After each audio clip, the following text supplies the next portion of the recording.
Well, one of the favorite stops on the WTS circuit is here in Hamburg, but this time it's only going to be for less than an hour. The Hamburg race, the men are in just under the water temperature to wear wetsuits, and this will be the final preparation before the 2012 London Olympic Games. Many men are here to get their final prep, and look at Javier Gomez. He is actually right now leading Richard Varga, the man who traditionally comes out of the water in the lead. And as they come through the long tunnel out of darkness into the sunshine, look at the crowd just inches away. It is in fact Javier Gomez just out of the water, Varga beside him. Petzold from Germany into that bunch as well. And you can see Christian Prochnow, the German's very well established, coming out of the transition zone. And now a bit of a break off the front end here. This is very fast riding. A group of four right there. That in fact is the likes of Colucci, the two Australians, Courtney Atkinson and Dan Wilson as well into that bunch. Clark Ellis, the group of four right now trying to get away. If they can stay 30 seconds ahead, they will share the $10,000 bike premium that was not claimed in Kitzbühel, but it has to be 30 seconds over the sprint distance, 50 over the Olympic distance.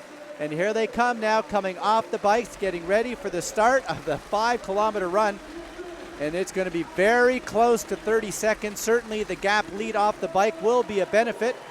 As they reach down, Wilson first across the dismount line. There's Colucci. Courtney Atkinson back in great form, getting ready to go to his second Olympic Games. Could he finish off with a victory here in Hamburg? Clark Ellis will be the alternate for the Kiwi team. And as the men put on their shoes to head out, the clock will be ticking whether or not they've got a 30-second gap. Here come the bikes. And it looks like it's going to be just over 24 seconds. They will not claim the bike premium. There's Rank Ferdinand into that bunch, the French team in there as well. 40-plus men coming off the bike. One of the big runners who did not make that pack, Lucas Versbicas, is back about 90 seconds, so he will not be a part of this very fast run. Mario Mola did not make the group as well. And off they go. Look at Gomez. He is absolutely sprinting. Richard Murray is hammering as well. Huge crowds here cheering. A big German group of about 4 or 5 men in the top 6 or 7. And look at, there's Colucci, and he's going to be caught first by Richard Murray. And Javier Gomez just on his shoulder. Eustace from Germany right now sitting in 4th, but I think they're all going to go by Colucci from Brazil. And look at Richard Murray. This man has had a 2nd and a 3rd so far this year. Courtney Atkinson running very solidly as well. Eustace has already gone through him. Getting dark here. It's about 7 o'clock in Hamburg. The crowds are still huge. And look at Gomez making that move. Remember himself and Ferdinand in that same battle a couple of years ago. There's Eustace going through Colucci. So now he's solidly in 3rd place.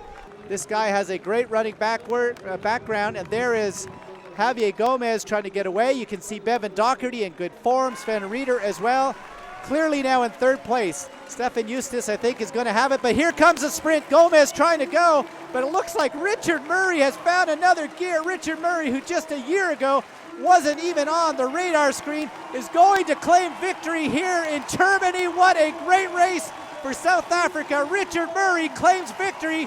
And maybe the dark horse going into the London Olympic Games. Javier Gomez will be 2nd across the line. Murray 14:04 we understand for the 5K run, 14:10 for Gomez.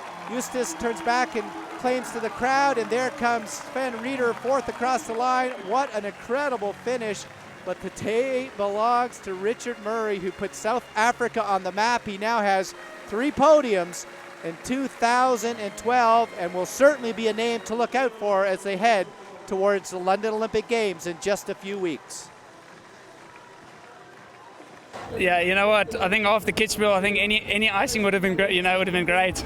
And I definitely think it's having a month off of racing and things has definitely played to my benefit.